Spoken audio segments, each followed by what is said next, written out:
I'm Ashton Addison from Blockwest Capital for Investment Pitch Media, and today on the Crypto Coin Show we have CEO Miles Parry and CTO Kat Le-Huy of MPCH Labs. Gentlemen, welcome to the show, and thank you for taking the time. Thank you for having us on. You're very welcome. I would love to just dive straight into it. Miles, if we could start with what you and your team have built so far at MPCH and the technology that you're driving into the blockchain space, that would be great. And then we can dive into all the details.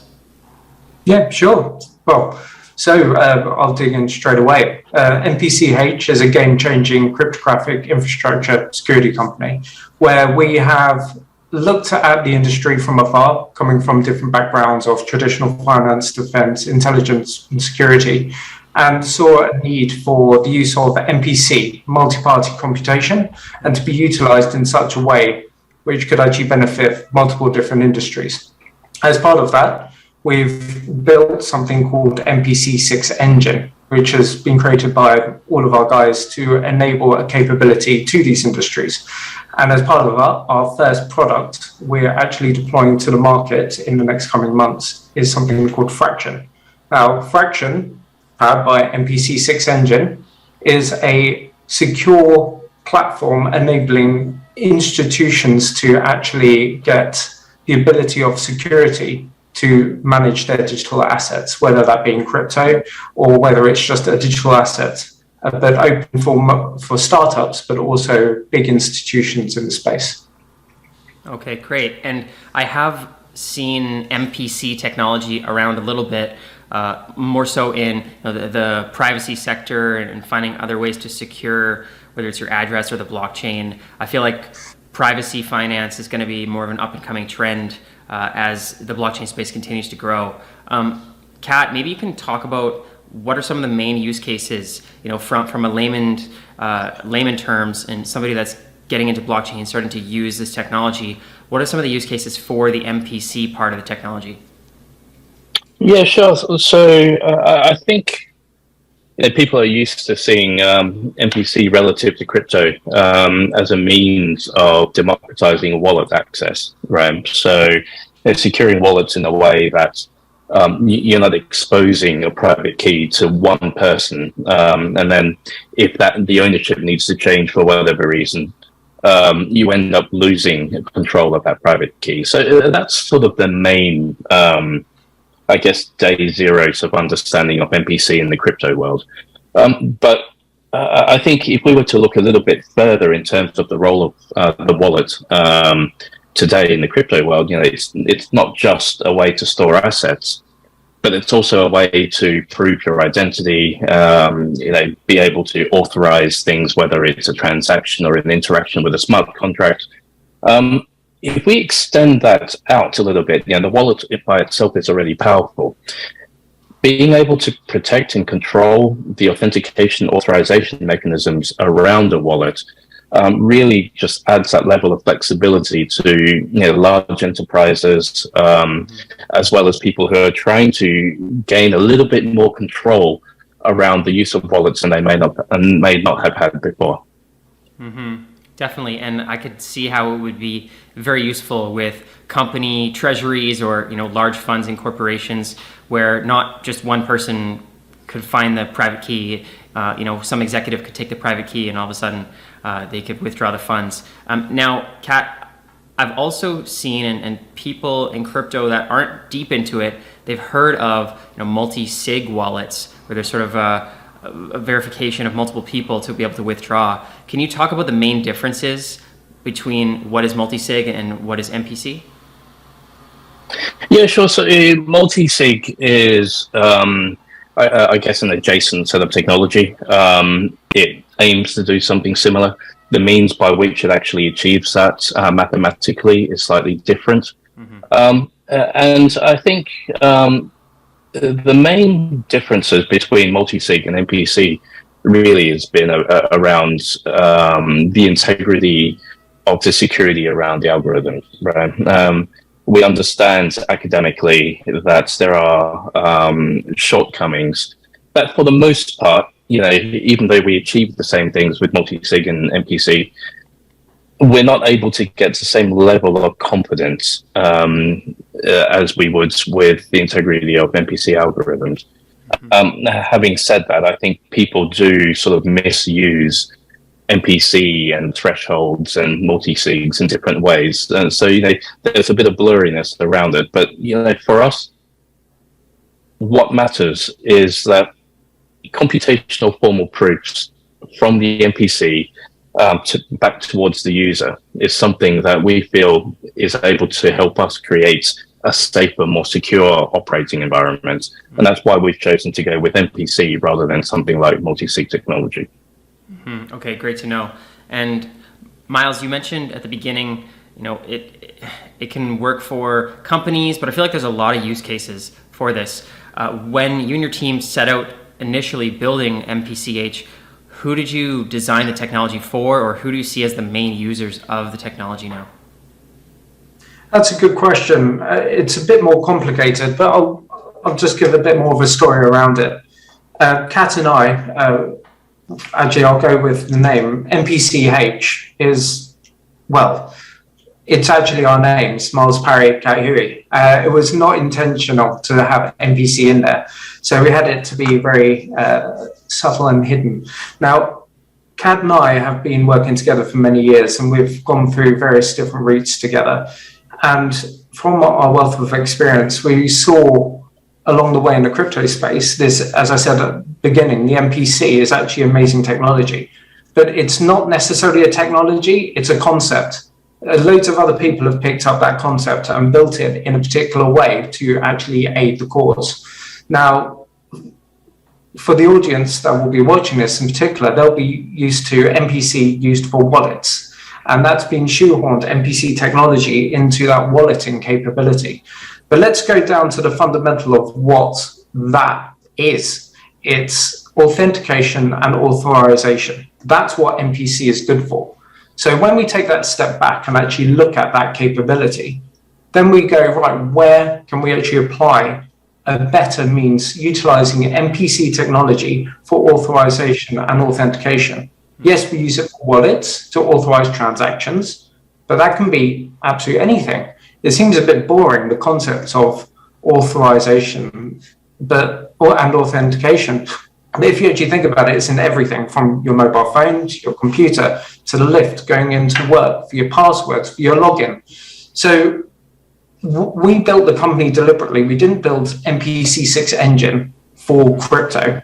We built it for cryptographic nature.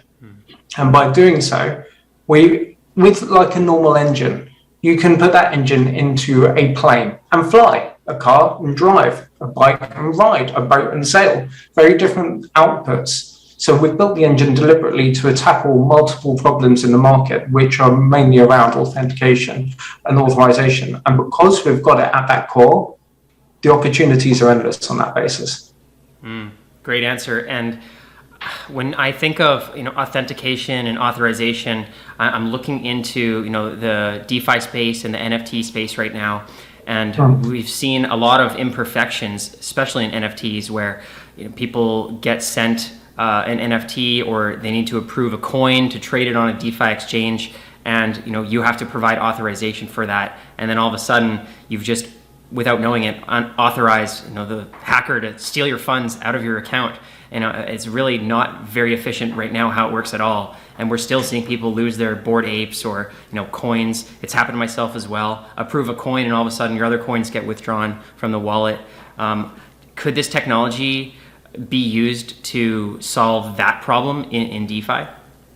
Very much so. And I'm going to go a bit deeper in it.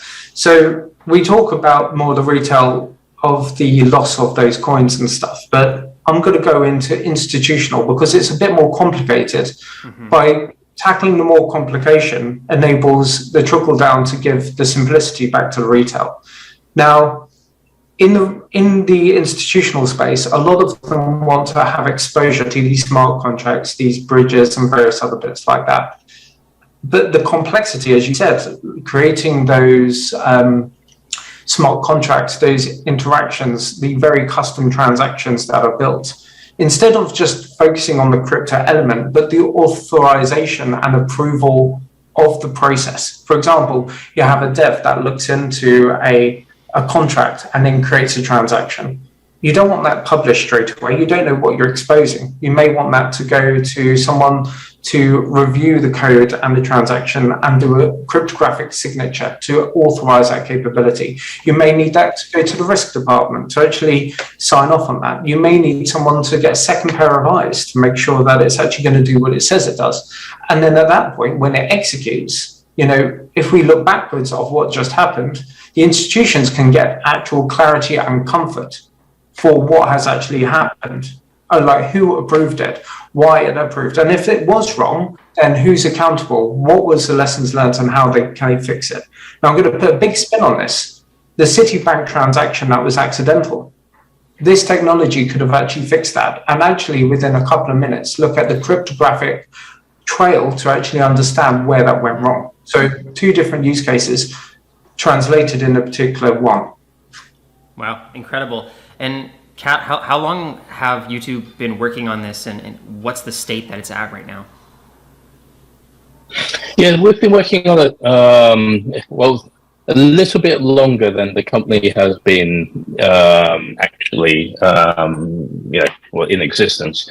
Mainly because in our previous jobs, Miles and I actually spent a lot of time looking at MPC. We got a real feel for using MPC at scale within institutional organizations and environments. While a lot of the products out there are absolutely fantastic, they've proven the market, they've proven a technology to customer and market fit. One of the things that we thought we could do in a different way is that what happens if we just simply took MPC and inferring the speed at which crypto is actually progressing at the moment. The technologies of today, even in the enterprise environment, are going to be out of date tomorrow. And as people become more and more conversant in crypto, they're going to start dreaming of different ways of doing things, right? And I think this is why we all love crypto. So Miles and I spent a lot longer looking at all the technologies that were already there, looking at the white papers, all of this stuff. Mm-hmm. And we did a lot of R&D ourselves before we even talked about bringing this company into existence, right? Mm-hmm. So as it sits today, we've been around for just over a year now. We're super excited about the people that we've brought together, the products that we're currently building, and super excited over the next couple of months to really start to bring people on board to share with people the product itself, mm-hmm. but more importantly, the philosophy behind it, right? Because there is a philosophy that we feel that not by just adopting fraction, but actually thinking about it appropriately, that we could be solving a whole new class of problems in a very, very different way, right? And I think that's what's exciting. Mm-hmm. Yeah, no, it's very exciting. And it has huge potential, as Miles was saying, and this could have solved the Citibank issue. Miles, are you working to get partnerships with these major banks or major crypto institutions? And how is that going? So we've been very lucky because we have been working on this project for quite some time. We didn't want to do the usual mistake to just fill a hole of a problem. We actually took a step back and said, what is the fundamental problem? And we've been working on resolving that so it enables more capability. We're trying to enable businesses collectively, not just give them a capability, right? And as part of that, from our network, a lot of people have actually come to us, very fortunately, came to us and said, we really want to use this product. There is a short-sighted in the market of our capabilities that we require. And so we've been very fortunate with a very long list of clients waiting to jump on our first product fraction. As part of that, we wanted to listen to people, and we took note of all the lessons learned, of all the things that have been successful, but also the shortcomings. And we've taken the time and we selected a selection of 30 clients from that pool, which come from a range of different backgrounds, and listen to all of their problems, their loves, but also their wish lists of things that they really need to scale to enable them. But not just the front end guys, but also the back end, the security, the risk, the compliance, all of the fun stuff, right? And by that, we've actually enabled it. Now we're launching Fraction into the traditional finance space as well as the crypto space. It's been built for all. So I'm going around your question because I'm not going to tell you who we're talking to. But the fact is that we have been approached quite aggressively, and we're taking our time to make sure we deliver the product that they need rather than what they want. Definitely, and I find that that's incredible because you get to hand pick who is using this technology, and you're not like one of those startups that's going out there looking for the product market fit or trying to get customers in the uphill grind. It's like this technology is obviously needed in the industry, and there's people that want to use it. But to add off that, we are, we've been through the space. I personally have started several startups, built them from scratching pennies together all the way through to dominant, to being one of the top 5 custodials in the world for crypto. I've been through the pain of all the service providers. I know what is needed from a small startup to a large institution, all the way through with regulatory requirements, you name it. So we're building it correct for them.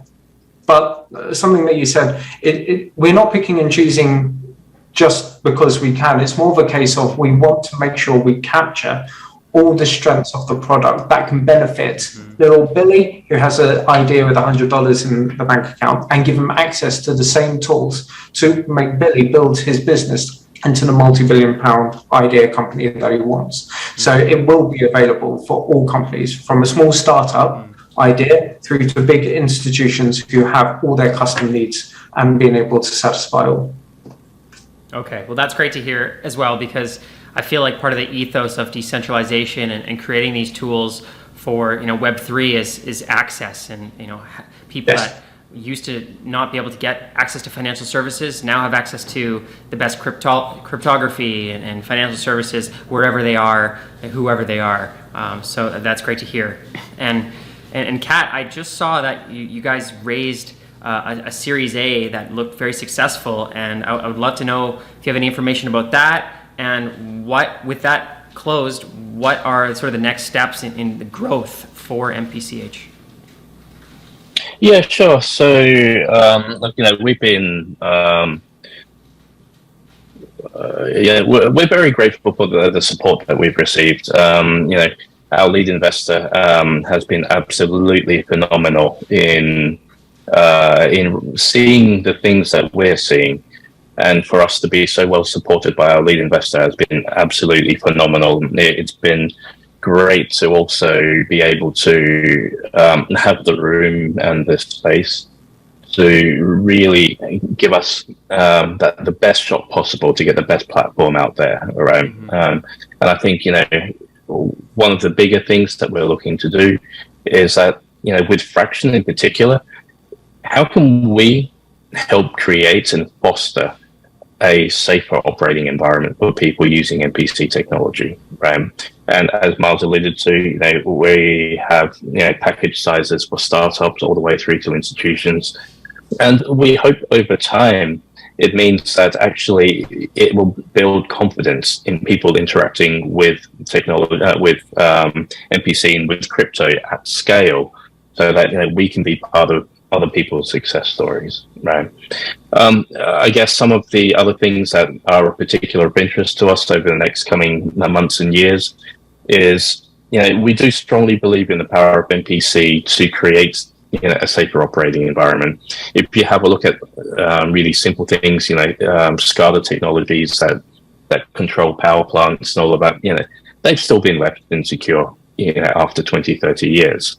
And our honest belief is that with a careful application of MPC6 technology to a number of different industries, we're able to secure industries from the beginning rather than later as an afterthought. So the big picture for us really is that MPC6 everywhere allows people to do business better, more quickly, and more securely over time.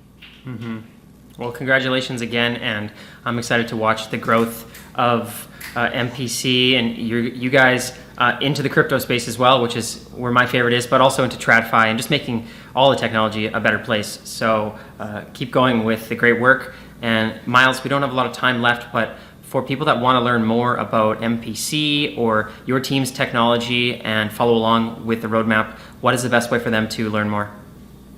So yeah, jump onto our website. It's fraction.cc, or also go to our our parent page, MPCH.io, and actually reach out via email. At the moment, we are slowly rolling everything out. And if you want to be part of that beta program and get early access, reach out via the website and we'll get you on there as soon as possible. Sounds great. Thank you both, gentlemen, for coming on the show. I will leave those links in the description box below as well. All the best with everything in MPCH and moving forward, and let's follow up in the near future. Thank you very much. Ashton, thanks for having us.